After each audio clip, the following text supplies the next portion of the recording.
आप हैं शिक्षा सुधार रोजगार के यूट्यूब चैनल पर और मैं हूं नीरज। दिसंबर माह के सीटेट पास अभ्यर्थी अब आगे कोर्ट की तरफ रुख कर रहे हैं। जनहित याचिका और रीट पटिशन इस संबंध में दायर किया जाएगा और जो भी दिसंबर माह के सीटेट पास अभ्यर्थी हैं उनके लिए ये आवश्यक सूचना है। हम आपको बता दें कि दिसंबर माह के सीटेट पास अभ्यर्थी अब कोर्ट केस की तरफ हैं, क्योंकि आप ये समझे कि 9 महीने से बहाली प्रक्रिया रुकी है और इस बीच में अभ्यर्थी सीटेट दिसंबर पास हो गए। उन अभ्यर्थियों की क्या गलती है? आपने विभिन्न कारणों से बहाली प्रक्रिया रोके रखी और जब मापदंड हमारे पूरे हैं और आपके जो नोटिफिकेशन है उनके नियम को हम लोग पूरा कर रहे हैं तो हमें मौका क्यों नहीं? जब NIOS DLED की बात सरकार करती है, शिक्षा विभाग करती है, तो आप ये भी जानें कि दिसंबर में भी NIOS DLED अभ्यर्थी पास हुए हैं। रेगुलर DED और BEd अभ्यर्थी साथ में NIOS DLED अभ्यर्थी अब एक हैं। अब वो ना NIOS है ना रेगुलर हैं, अब दिसंबर सीटेट पास वो अभ्यर्थी हैं और वो अब शिक्षा सुधार रोजगार के बैनर तले एक हो गए हैं और पटना हाईकोर्ट में इस संबंध में हम लोग गुहार लगाने जा रहे हैं। आप अभ्यर्थी जो भी दिसंबर माह के सीटेट पास अभ्यर्थी है वो हमसे जुड़ सकते हैं। दिसंबर माह के सीटेट पास अभ्यर्थियों के लिए वीडियो खास है। हम आपको बताएंगे कि कैसे आप पटना हाईकोर्ट में जो जनहित याचिका रीट पटिशन दायर होने जा रहा है उसमें आप कैसे जुड़ सकते हैं, क्योंकि लॉकडाउन का वक्त है और आप पटना आ नहीं सकते।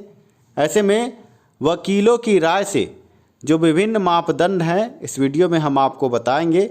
मापदंडों को देखने के बाद आप समझे कि आपको इस संबंध में कैसे अपना डॉक्यूमेंट भेजना है। आपके स्क्रीन पर आप देख सकते हैं, आपको अपना आधार कार्ड और मार्कशीट सीटेट दिसंबर का भेजना है। आधार कार्ड कैसे भेजेंगे? आपके स्क्रीन पर आगे और पीछे एक ही पेज पर आप इसको स्कैन करवा लें और उस स्कैन कॉपी को आप हमारे व्हाट्सएप नंबर पर भेजें। बहुत सारे अभ्यर्थी ऐसा कर रहे हैं कि फ़ोटो खींचकर, मोबाइल से फ़ोटो खींचकर हमें भेज दे रहे हैं और कहा जा रहा है कि केस में जोड़ दें।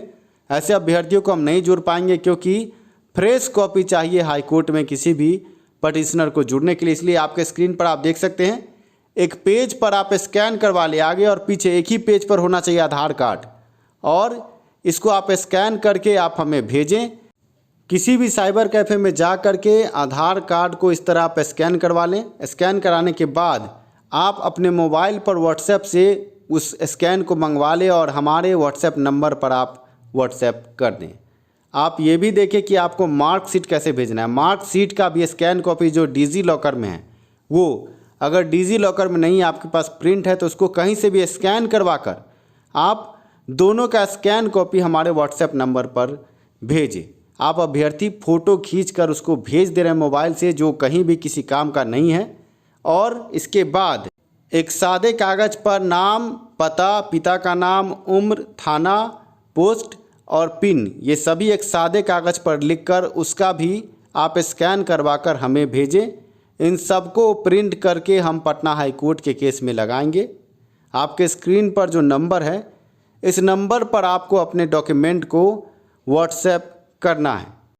फिर से आप याद रखें, फ़ोटो खींचकर व्हाट्सएप पर आप ना भेजें, आपको स्कैन कॉपी ही भेजना है, क्योंकि हाई कोर्ट में आप केस में जुड़ रहे हैं। जो भी इच्छुक अभ्यर्थी जो केस में जुड़ना चाहते हैं स्कैन कॉपी ही भेजें। आप अभ्यर्थियों के इस वीडियो के अंत में हम 4-5 नंबर भी उपलब्ध कराएंगे जिस पर आप कॉल करके उन अभ्यर्थियों से बात कर सकते हैं जो पटना में हमारे साथ हैं और इस केस में कर्मठ रूप से जुड़े हैं। वो आपको आगे की प्रक्रिया भी बताएंगे। अगर कोई समस्या आपको आती है तो आप उनसे संपर्क कर सकते हैं, पर आपको अपना डॉक्यूमेंट इसी नंबर पर सेंड करना है जो नंबर आपके स्क्रीन पर है। आपको हम अपना अकाउंट नंबर, गूगल पे नंबर, पे फ़ोन नंबर भी उपलब्ध करा रहे हैं, क्योंकि आप समझे कि पटना हाईकोर्ट में जब कोई भी केस, बड़ा केस जब होता है तो वकील की फ़ीस तो देनी होती है। वकील की जो फ़ीस है, क्या देना लेना है, इस संबंध में जब आप अपने डॉक्यूमेंट को दे देंगे आपका वेरिफिकेशन हो जाएगा, आप ग्रुप से जुड़ जाएंगे, फिर आपको आगे की प्रक्रिया बताई जाएगी।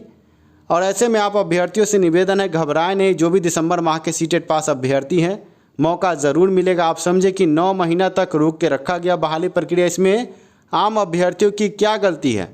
साथ में नोटिफिकेशन में जिस तरह लिखा हुआ है कि नियोजन प्रक्रिया के अंतिम तिथि तक अभ्यर्थी का एकेडमिक आधार पर सभी सर्टिफिकेट पूरा होना चाहिए जो आपके पास है।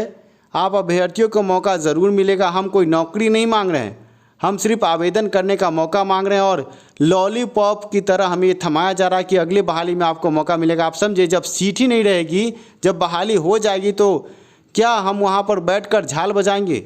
शिक्षा विभाग और सरकार को सोचना चाहिए कि दिसंबर सीटेट पास अभ्यर्थी के पास पूरी तरीके से एलिजिबिलिटी है और उनको भी ये मौका मिले। इस संबंध में बड़ी पहल शिक्षा सुधार रोजगार की एस्टेट 2019 केस में जो बड़ी जीत हमने दर्ज की है वो आपने देखी होगी। आगे अब आप अभ्यर्थियों को सोचना है कि आगे क्या करना। हमने एक रास्ता आपको दिखाया। शिक्षा सुधार रोजगार इस संबंध में पिछले 9 महीने से आपके साथ जुड़ा हुआ है।